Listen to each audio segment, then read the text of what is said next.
이재명 대통령 지금 부동산 실소유자 아니잖아요. 분당 순회동에 30억 정도 되는 아파트 보유하고 계세요. 본인 지역구는 계양에 전세로 살고 계시고 지금은 이제 관제에 살고 계시고 퇴임 후에도 이재명 대통령이 분당 사저에 가실 가능성은 저는 굉장히 낮다고 봐요. 왜냐면 경호 문제 등으로 인해서 관제를 새로 마련하게 되니까. 그렇다면 본인이 한번 집값을 잡겠다는 의지가 명확했잖아요. 모범을 보인다는 차원에서 내가 집을 팔겠다. 대통령의 솔선수범 한번 기대해 보겠습니다. 예를 들면은 부동산을 더 짓고 덜 짓고가 집값의 문제는 아니잖아요. 다 서울로 오는 이유의 핵심은 일자리 때문입니다. 가장 핵심은 그거예요.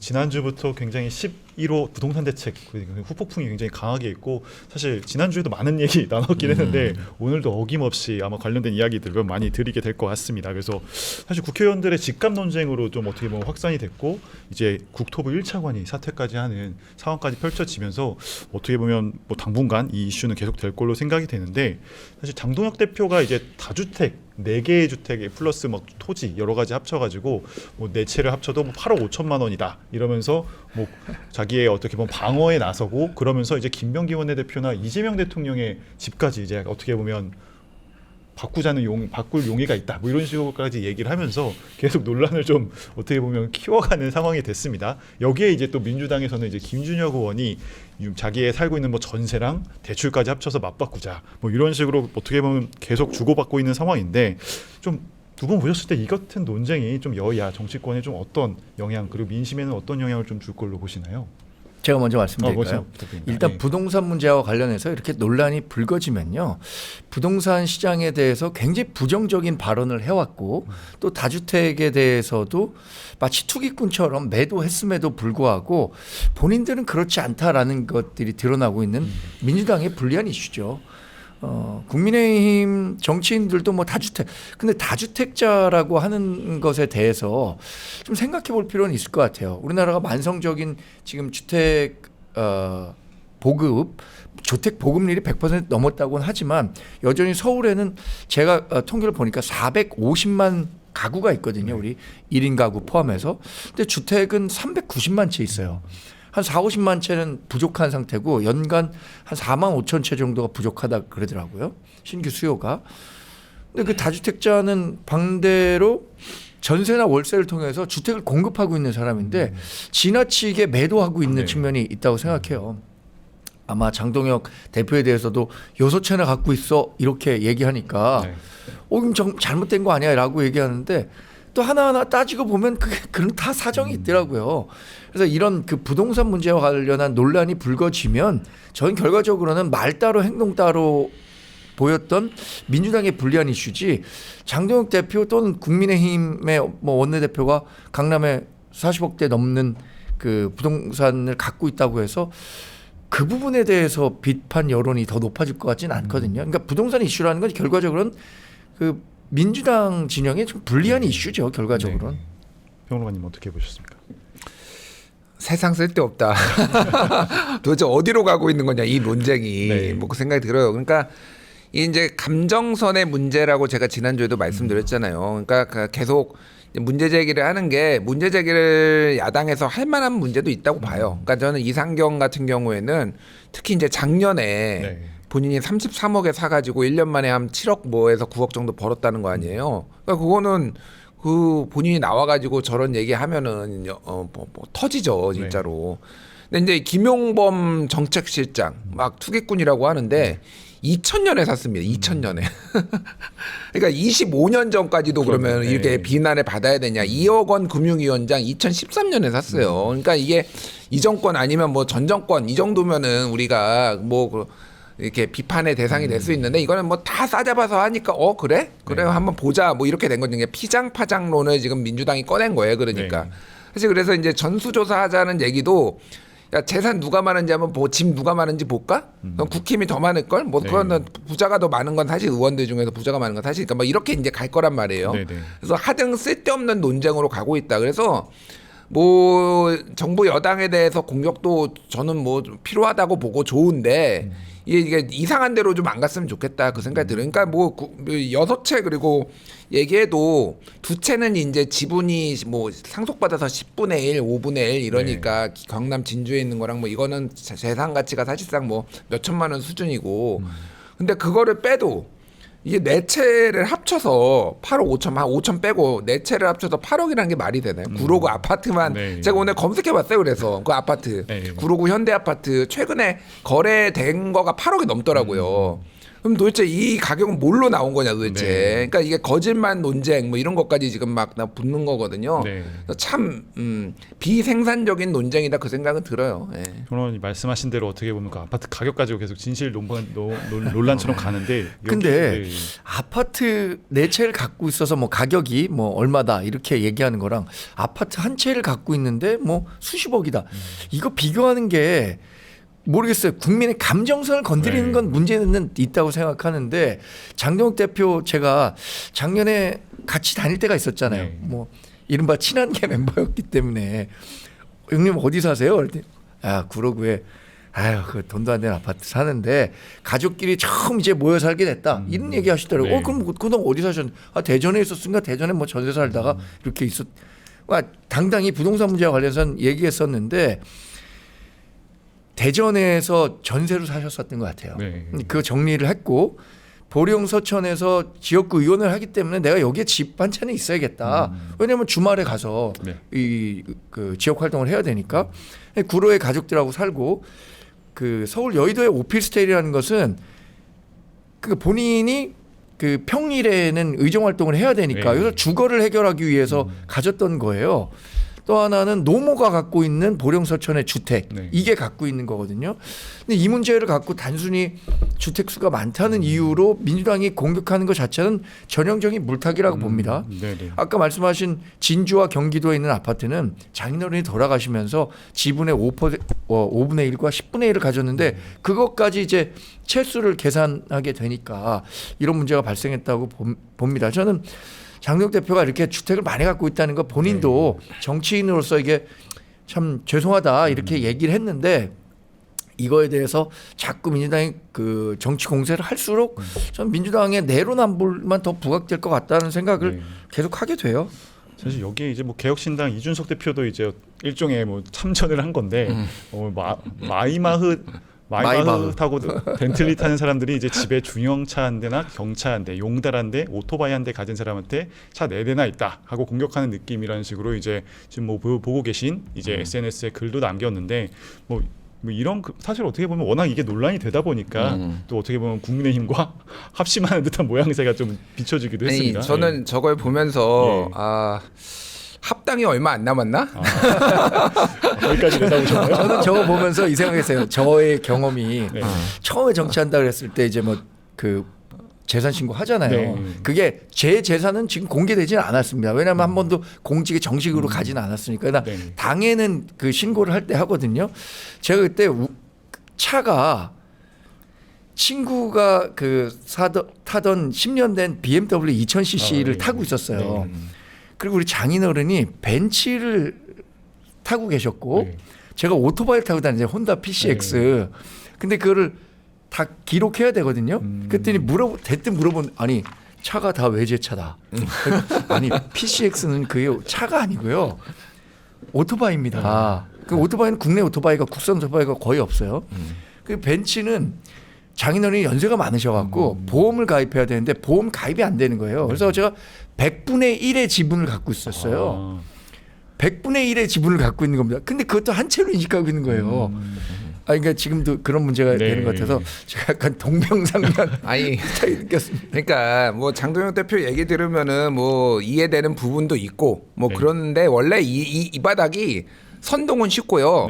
설득은 맞아요. 어렵습니다. 원래 이렇게 나오면 의혹은 단 한 문장으로 족한데 제가 자주 하는 말이 의혹은 한 문장이면 족한데 그걸 해명하기 위해선 1000문장으로도 부족한 거거든요. 계속 말이 길어지죠. 아니 그러니까 제가 말한 거 있잖아요. 그러니까 뭐 이상경 같은 경우에는 제가 봐도 염치가 없다라고 하는데 25년 전에 김용범 산 것까지 뭐 이렇게 할 일이냐. 그러니까 그걸로 재미 보니까 그래 니들만 재미 봐 이렇게 나온 거예요. 그래서 좀 전체적으로 좀 이게 본질적이지 않은 거 가지고 지금 논쟁이 벌어지고 있어서 좀 네. 이렇게 그만했으면 좋겠다 개인적으로는. 그렇죠. 예. 이게 논란이 계속되니까 이제 민주당에서 하다못해 이제 전수조사 얘기까지 나왔잖아요. 그래서 부동산 전수조사를 뭐 국민의힘도 다수될 때가 많은데 전수조사 해봤냐, 뭐 받아들일 용의가 있냐 이렇게까지 했는데 물론 그렇게까지는 안 가겠지만 아니 예. 전수조사 갈 수도 있어요. 왜냐하면은 진행이 될수 2021년에 있어요? LH 투기 나오니까 아, 그쵸. 그때 예. 이제 국민의힘에서 엄청 공격하고 그러니까 전수조사하자라고 해가지고 뭐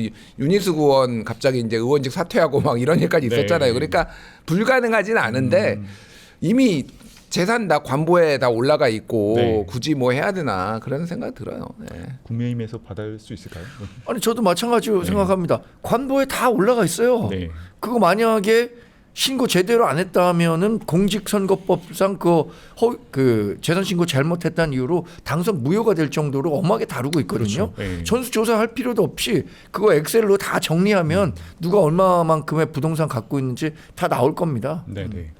말씀하신 대로 이미 사실 매년 공개되고 있고 갱신될 때 공개되는 부분들이 있어서 그걸 통해서 또 이제 확인이 될 수 있을 것 같습니다. 또 투자 논란을 아까 저희가 초반에 언급을 했었는데 국토부 이상경 1차관 같은 경우도 이제 사의를 표하했는데 그거에 대해서도 이제 직보다는 집을 지키려고 한 거 아니냐 약간 그런 이야기를 하면서 비난 여론이 여전히 있긴 합니다. 그래서 오히려 뭐 절대 팔지 말란 정부의 메시지다 이런 비판까지 있는데 국민의힘에서는 이제 이상경 차관 사퇴로 끝낼 일이 아니다. 대통령이 좀 사과를 해야 되는 거 아니냐 이런 식으로 봤는데 이런 사태만으로 좀 수습이 될 걸로 보시나요? 네.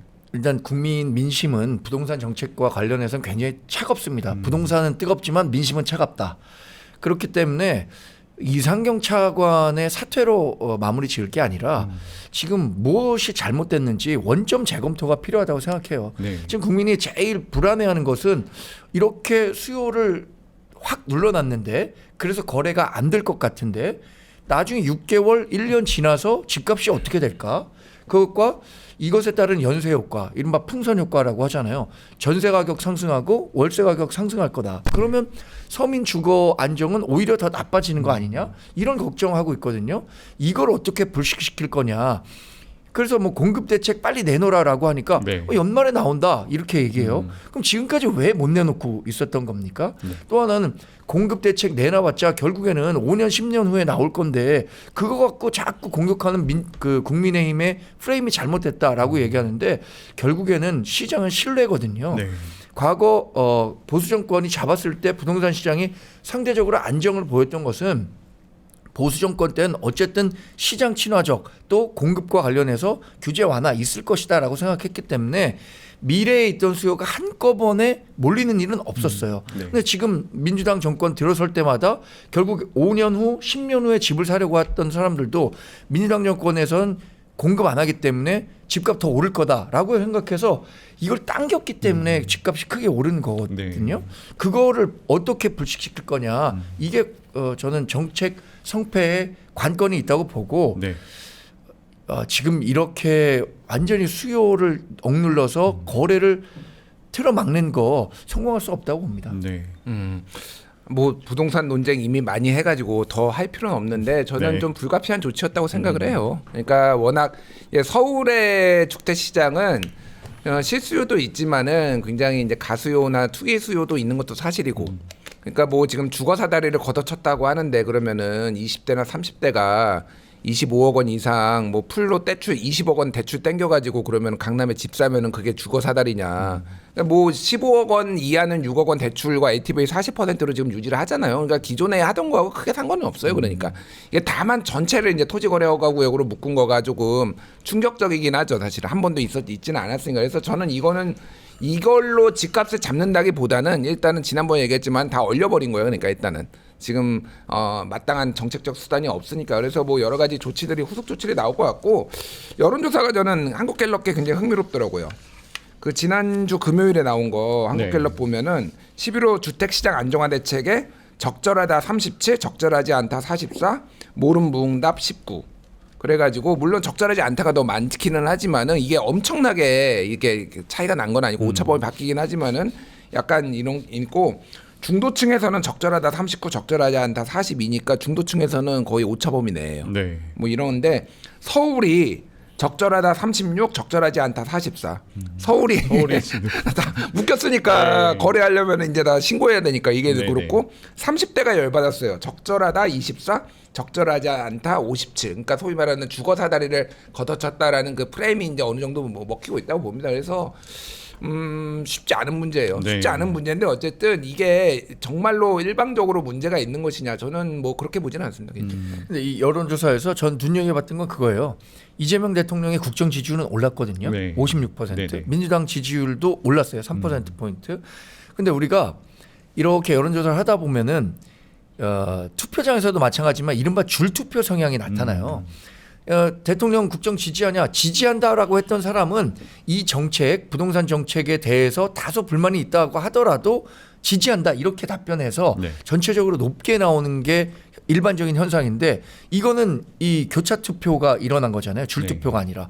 이재명 대통령의 국정은 지지함에도 불구하고 부동산 정책과 관련해서는 잘못했다고 했다는 사람이 많은 것은 실제보다도 그러니까 이 여론조사 나타나는 것보다도 그 이번 부동산 정책에 대해서는 비판적 여론이 많다. 네. 이런 말씀 드리는 거고 제가 한 방송에서 이런 말씀 드렸어요. 이재명 대통령 지금 부동산 실소유자 아니잖아요. 네. 분당 순회동에 30억 정도 되는 아파트 보유하고 계세요. 본인 지역구는 계양에 전세로 살고 계시고 지금은 이제 관저에 살고 계시고 퇴임 후에도 이재명 대통령이 분당 사저에 가실 가능성은 저는 굉장히 낮다고 봐요. 왜냐하면 뭐 퇴임한 대통령들은 경호 문제 등으로 인해서 관저를 새로 마련하게 되니까 그렇다면 본인이 한번 그 집값을 잡겠다는 의지가 명확했잖아요. 지금처럼 가면 일본식으로 폭락해갖고 문제가 된다면서요. 네. 지금 그 모범을 보인다는 차원에서 내가 집을 팔겠다. 네. 수도권의 집을. 왜 그 말씀 드리냐면 세종대왕이 세종 17년에 본인의 친여동생 네. 숙신옹주를 시집 보냅니다. 근데 고려까지만 하더라도 우리나라의 문화는 장가를 가는 문화였어요. 네. 성리학을 들여온 조선이 왜 아직도 세간에서는 장가를 가느냐?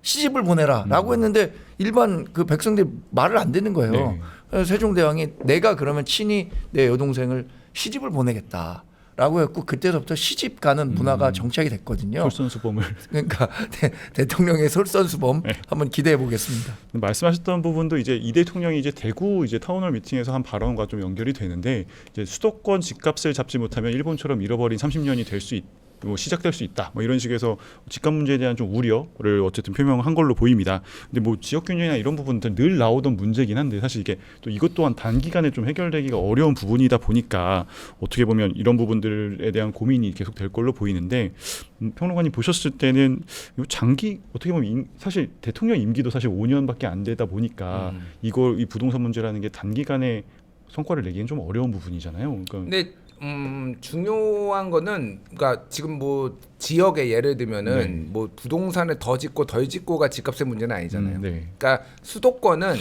집이 부족하고 수도권으로 사람이 오니까 지금 공급이 약간의 그 시차가 있는 거는 맞는데 예를 들면은 지역 뭐 그게 대구가 됐든 뭐 부울경이 됐든 거기에는 여기에 어떤 투자를 할 것이며 여기를 어떻게 키울 것인가에 대한 비전과 그런 정책적 집행 이런 것만으로도 사실은 밸런스를 맞출 수 있다고 봐요. 그러니까 핵심은 다 서울로 오는 이유의 핵심은 네. 일자리 때문입니다. 네. 가장 핵심은 그거예요. 거기에서 부산에서 태어난 분들이 왜 다 서울로 오겠어요. 부산에서 살고 싶지. 거기가 편한데. 그러니까 그런 것들을 어떻게 하겠느냐의 의지의 문제고 이제 구체적으로 나오면 되겠죠. 그러니까 이거를 집값의 문제로 그냥 집이 화두가 되니까 대통령이 그렇게 얘기를 한 거지. 네. 일단 균형 발전은 기본적으로 우리가 가야 되는 방향이다. 저는 그렇게 봅니다. 예. 네. 그리고 저희가 오늘 이제 토론 과정에서 여러 좀 수치들, 여론조사 수치들 설명을 드렸는데 좀 자세한 부분은 중앙선거 여론조사 심의위원회 홈페이지를 참고하시면 좀 되겠습니다.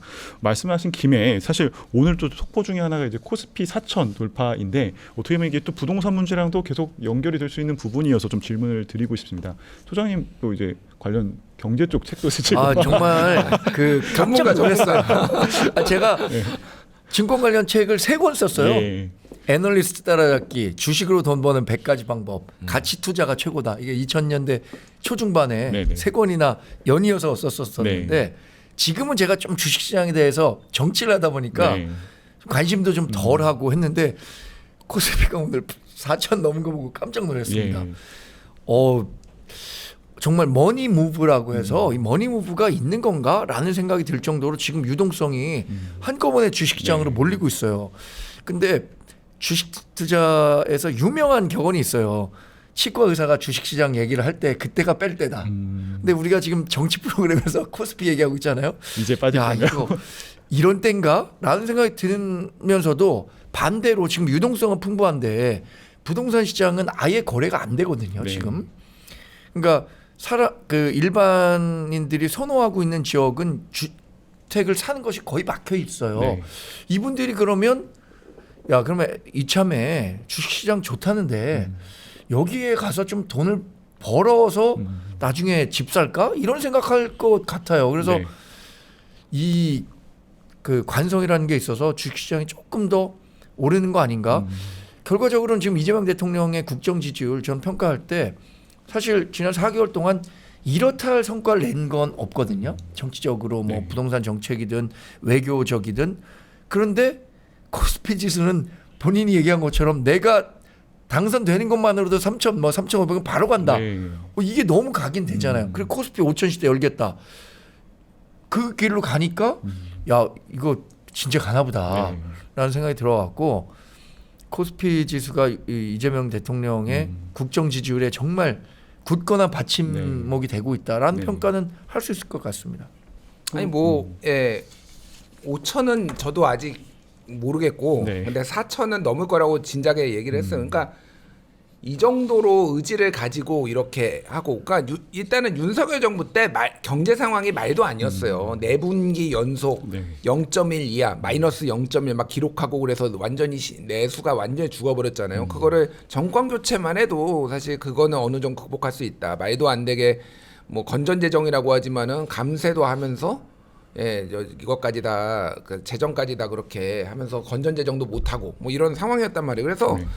지금 부동산 시장을 묶어두니 그 돈이 많이 가는 것 같아요. 그 네. 5대 은행의 하루 평균에 8,779억 원씩 빠져나갔대요. 그래서 10월 들어서 예금이 20조 원이 급감을 했다고 합니다. 네. 이게 부동산으로 못 갔잖아요. 네. 그럼 이제 증시로 간 거예요. 이게 이건 지금 대세 상승인데 글쎄 이제 한번 조정이 올 텐데 네. 그때 좀 걱정이다 솔직히 곡소리 그게 무슨 엄청나게 빠지진 않겠지만은 한 지금 한 4천 넘었잖아요. 한 네. 3,700 뭐 이 정도까지 후퇴하지 않을까 개인적으로 한번. 근데 그 제가 주식시장과 관련해서 최근에 그래도 이야기를 들었던 중에 하나는 슈퍼사이클이라고 반도체 슈퍼사이클이 네. 지금 진행되고 있다는 거예요. 네네. 근데 과거에 메모리 반도체는 이 사이클이 굉장히 그 예측 불가능하고 단기간에 변동했기 때문에 1995년 혹시 기억하실지 모르겠는데 단군 이후에 최대 호황이라는 얘기가 있을 정도로 그때 네. 메모리 반도체 시장이 좋았어요. 당시에는 뭐 이제 삼성을 비롯해서 LG 반도체, 현대 반도체 이런 데들이 돈을 무지하게 벌었거든요. 근데 그 사이클이 짧았기 때문에 97년에 불과 2년 얼마 안 돼서 네. 외환위기가 온 거예요. 네. 반도체에 대한 설비 투자, 과잉 투자 이런 논란이 있어서. 근데 지금 전문가들이 얘기하는 것은 AI 시대에는 지금 뭐 HBM을 비롯해서 시스템 반도체나 이런 것들이 이 슈퍼 사이클이 굉장히 오래 갈 거라는 네. 예측이 있어서 지금 시가총액 1, 2위가 삼성전자, SK 하이닉스 아닙니까? 예, 예. 이 두 회사의 주가가 그렇게 빨리 조정을 받지는 않을 것이다. 그래서 지금 주식시장이 잘 가는 거다. 네. 이렇게 얘기들을 하고 계시더라고요. 참고해 주셨으면 좋겠습니다. 아니 네. 갑자기 이거 리딩방이 된 거 같아요. 정치 찍어주신 유튜브. 건가요 지금? 경제 유튜버로 지금 우리가 아니 뭐 저도 이게 크게 옛날만큼 다시 3천 이하로 갈 리는 없다고 봐요. 네. 네, 그리고 우리나라 PER이나 이런 걸 봤을 때 코리아 디스카운트가 너무 심했다 그동안. 네. 그래서 뭐 저는 어느 정도 대통령의 의지도 있고 이건 정상을 찾아가는 과정이라고 보기 때문에 그 저기 연구들 보면은요. 그러니까 입법조사처에서 내놓은 연구들 보면은 다차원적 불평등 지수를 지금 조사를 했어요. 네. 입법조사처에서. 그런데 2011년에는 소득이 38.9%로 그 주요 요인이었는데 네. 2023년에는 자산이 가장 큰 원인이라는 거예요. 그러니까 지금 자산 불평등이 바로 부동산 불평등이잖아요. 네. 그러니까 부동산을 잡아야 되는 게 맞아요. 그리고 이렇게 많은 사람들이 투자를 할 수 있는 주식이나 이런 1,400만 이번 더 늘어나겠죠. 지금은 이런 사람들이 투자를 할 수 있는 주식 시장이 오르는 게 네. 약간의 뭐 너무 올라서 뭐 조정도 있겠지만은 이거는 국내 경제를 위해서도 훨씬 더 좋은 일이다. 제가 보기에는 그렇게 네. 생각합니다. 뭐 저희 정치 유튜브답게 정치에 대한 영향까지 좀 여쭤본다면 앞서 이제 대통령 지지율과 약간 코스피 지수 간의 어느 정도의 뭐 연관 내지는 결과인과 이렇게 좀 설명도 좀 주셨는데 네. 평론가님 보셨을 때는 만약에 지수가 지금 계속 잘 오르고 있는 상황인데 떨어진다면 지지율에도 좀 영향을 줄 걸로 보시나요? 일부 영향을 주겠죠. 잠깐 영향을 주겠는데 어쨌든 저는 대세 상승을 할 거라고 보기 때문에 그건 빠진 거는 빠진 거고 네. 다시 지수 올라가면은 다시 대통령 지지율도 올라갈 거라고 보고 네. 큰 틀에서 보면은 제가 뭐 이렇게 지난 추석 때도 그렇고 뭐 추석 박삼월이 뭐 이렇게 네. 얘기를 했잖아요. 막 정치 현안들 뭐 김현지 얘기하고 막 그럴 것 같은데 만나면 나 주식 얘기했어요, 진짜로.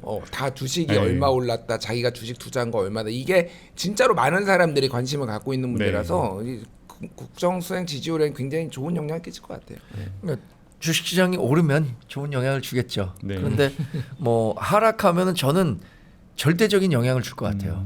다른 뭐 사안보다도 지금 이재명 대통령을 지지하고 있는 분들 그 핵심 세대는 4050 세대잖아요. 네. 이분들이 뭐 이 부동산은 이미 갖고 있는 걸로 자산을 축적했지만 주식 투자하는 사람이 진짜 많아요. 네. 더군다나 좀 취약계층이라고 하는 그러니까 이재명 대통령의 국정 지지율 취약계층이라고 하는 20대 30대도 지금 주식 진짜 많이 해요. 그렇죠. 예. 그러니까 이 주식시장이 이재명 대통령의 국정 지지율에 미친 영향 절대적일 거라고 보는데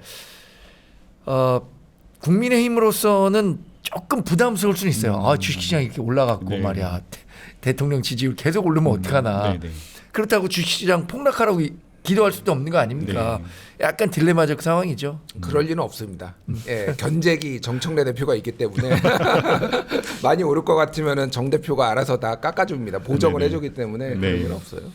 뭐 사실 부동산 이슈가 이제 계속 될 수밖에 없는 상황인 게 뭐 여러 가지 입법들도 계속 나오고 있어요. 그러니까 조국혁신당과 민주당 의원들이 최근에 뭐 3+3+3 해서 뭐 최대 9년까지 전세 계약을 연장할 수 있는 주택 임대차 보호법을 이제 공동 발의를 했었고 여기에 또 이제 한동훈 전 대표가 이런 움직임에 이제 전세 제도는 소멸하고 부담이 큰 월세만 남을 것이다 우려를 표하면서 어떻게 보면 이제 논란이 또 생기고 있는데 민주당은 사실 당에서는 좀 공개적으로 당 차원에서 뭐 검토한 적은 없다라고 선을 그었는데 뭐 어떻게 보면 그냥 흘러가는 이슈로 봐야겠죠. 이거는 네. 발의한 분들이 네. 뭐 이렇게 굉장히 영향력이 있거나 뭐 그런 네. 분들은 아니고 이제 조국혁신당이나 뭐 진보당 이렇게 좀 진보 성향이 강한 분들이에요. 네. 근데 저는 뭐 2+2 같은 경우에는 그때 당시에 엄청나게 비난을 받았지만은 네. 지금 사실은 시장이 좀 안착하면은 이게 그렇게 비난받을 일이었나 그 생각이 들어요. 예. 근데 3+3+3은 문제 이게 지금 그 전세금을 올리는 걸 얼마로 하는지 모르겠는데 네. 제가 그 법을 못 봐가지고 이거는 문제가 발생하죠.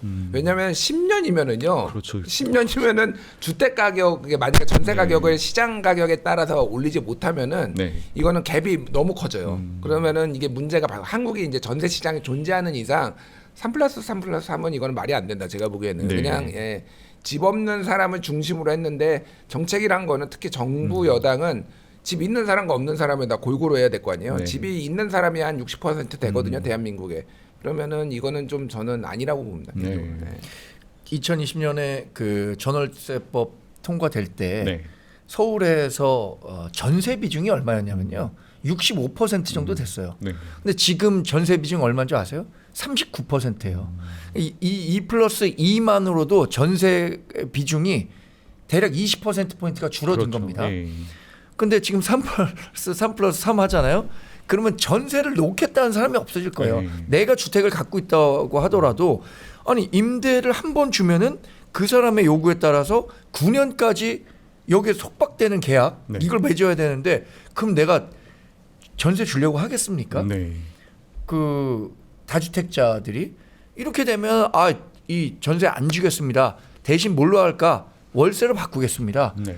이렇게 되면은 이 전세라는 제도가 아마 지금 39%인데 이 제도 한다면 10% 미만으로 떨어질 겁니다. 전세가 유지될 수 있었던 것은 과거에 고금리 시대였기 때문에 전세금을 받아서 네. 이거를 예금을 넣든 뭐 다른 투자 상품을 하든 그 월세 정도 수준의 수익률을 올릴 수 있었기 때문에 네. 전세금을 받았던 거예요. 네. 네. 근데 지금은 저금리 시대인데 저렇게 계약까지 묶어 놓는다고 한다면 전세금을 받을 이유가 없는 거죠. 그렇게 되면 아마 월세로 다 전환이 될 텐데 보유세도 올린다고 하죠. 월세도 내야 된다고 하죠. 그러면 저는 뭐 거의 월세를 정부에도 내고 집주인에게도 내고 네. 이렇게 되는 구조가 될 거기 때문에 이거가 지금 민주당에서도 받아들이기 어려울 겁니다. 네. 아니 근데 이제 뭐 여러 가지 이게 다 혼재돼 있어서 논의가 그런데 그러니까 전 세계에서 전세 제도가 있는 나라는 사실상 대한민국밖에 그렇죠. 없고 예. 예 근데 이 전세 제도가 긍정적인 면이 있고 부정적인 면이 있잖아요. 네. 어쨌든 초반에 자금을 모아가지고 이렇게 내가 종잣돈을 마련하는 것도 있지만은 가장 큰 문제가 지금 국민의힘에서 비판하는 갭투기의 원흉이에요. 이게 네. 전세 끼고 사는 거잖아요. 거기다가 대출 받으면은 내 돈 10% 20%만으로도 지금 땡겨가 풀로 대출 받아가지고 하면은 뭐 20억짜리 30억짜리 집을 살 수 있는 거잖아요. 그러니까 네. 스탠스가 뭔지 그럼 제가 국민의힘이 전세를 그러면 계속 유지를 하면은 갭투기는 계속 있을 텐데 네. 그러면 규제도 하지 마라.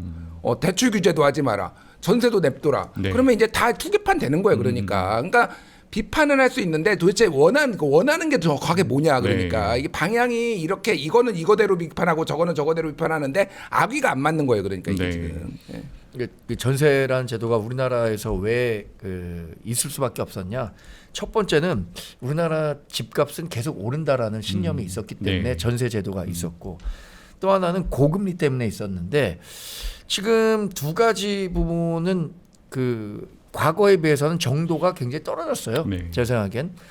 그러면은 어차피 전세 제도는 조금씩 내려갈 수밖에 없습니다. 근데 전세가 굉장히 그 서민 주거 안정에 기여했던 측면도 있기 때문에 이게 단계적으로 완화가 돼야지 네. 지금처럼 인위적으로 이런 제도들을 통해서 전세가 갑자기 지금 39% 하던 게 10% 이내로 떨어진다라고 하면은 그 주거 안정을 해야 할 수 있다니까요. 네. 그래서 그런 부분을 단계적으로 조정할 수 있도록 해야 되는데 인위적으로 저렇게 시장에 개입하는 순간 완전히 그 다른 시장이 될 거다라고 걱정하고 있는 겁니다. 예, 아니 뭐 그러니까 짧게 네. 이거는 통과 가능성이 없어요. 일단은 전 말도 안 된다고 봐. 네, 333은 말도 안 된다고 보고 이것도 헌법 소원이 들어갈 거예요. 재산권 침해. 말도 안 된다고 이제 보는데 장기적으로 봤을 때는 지금 시장에서 저는 전세도 제가 내줘봤고 네. 전세도 살아봤는데 진짜 시장이 치열하더라고요.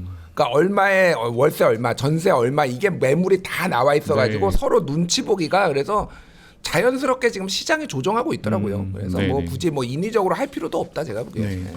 사실 부동산 이슈가 정치권에서 계속 나올 수밖에 없는 이유가 또 이제 야당이나 또 차기 주자들 같은 경우도 굉장히 여당을 공격하기 좋은 포인트니까 계속 이야기를 꺼내는 건데 한동훈 전 대표도 이제 예비 신혼부부와 이제 신혼집을 구하러 다니는 이게 막 상담받는 그런 막 영상이나 이런 것들도 공유를 했더라고요. 그래서 네. 이번 어쨌든 11호 부동산 대책으로 이제 규제 지역이 된 그런 것들을 이제 뭐 방문할 예정이라고도 하는데 뭐 소장님께서는 이런 행보는 좀 어떻게 보시나요? 한동훈 전 대표가 지금 당내에 이렇다 할 뭐 활동 공간을 찾기가 어렵죠. 네. 그러니까 이렇게 민심 경청 로드라는 전략적인 방법으로 직접 국민과 소통하겠다라고 생각하고 있는 것 같고 지금 최근에 민주당도 이재명 대통령의 실정과 관련해서 보수 정치인 가운데는 가장 강도 높게 효과적으로 뭐 이 스피커로서의 역할을 하고 있는 거 아닌가요? 뭐 이상경 차관 사퇴와 관련해서도 처음부터 이 부동산 정책에 대한 문제점들, 이게 뭐 이른바 11호 주거 제한 조치다 이렇게 하면서 효과적으로 공격했었던 것 같고 앞으로도 이런 행보 계속 하시겠다고 뭐 말씀하시더라고요. 전 사실 어제 경기 남부에서 활동을 하고 있어서 네. 잠깐 들렀었어요. 네. 뭐 책임당원 가입하는 분들 격려해 주시는 거 또 동탄 호수공원 일대 이렇게 다니면서 알아보시는 분들이 좀 있잖아요. 한동훈 뭐 많이 있겠죠. 그렇죠. 그래서 네. 그분들 오셔서 직접 뭐 관련 이야기도 좀 해주시고 한 거를 들었는데 뭐 이런 식으로 대국민 소통을 넓히는 것은 좋은 행보라고 봅니다. 네. 그럼 이제 좀 부동산 얘기 많이 했으니 주제를 조금 바꿔보도록 하겠습니다. 아 짧게 예, 아침에 말씀해 주세요. 한동훈 네, 대표 네. 만났거든요. 아, 네, CBS 네. 갔는데 한동훈 대표 오기 전부터 촬영하시는 유튜버 분들이 이제 팬분들이 엄청 많이 그래서 네. 이게 방송하고 같이 나왔거든요. 한 대표랑 저랑 같이 나왔는데 한 30명 정도가 막 이렇게 해서 야 이거 팬 스타구나 스타. 네. 약간 연예인 사람들이 연예인 보는 듯한 약간 그런 건데 이거 뭐 한동훈 대표는 잘하는 것 같아요. 저는 네. 뭐 이거는 뭐 그러니까 정부 여당 뭐 야당 그런 거 떠나가지고 본인이 지금 정치적 입지 상황에서는 이렇게 하는 게 네. 훨씬 더 도움이 되지 않을까 그 생각은 합니다.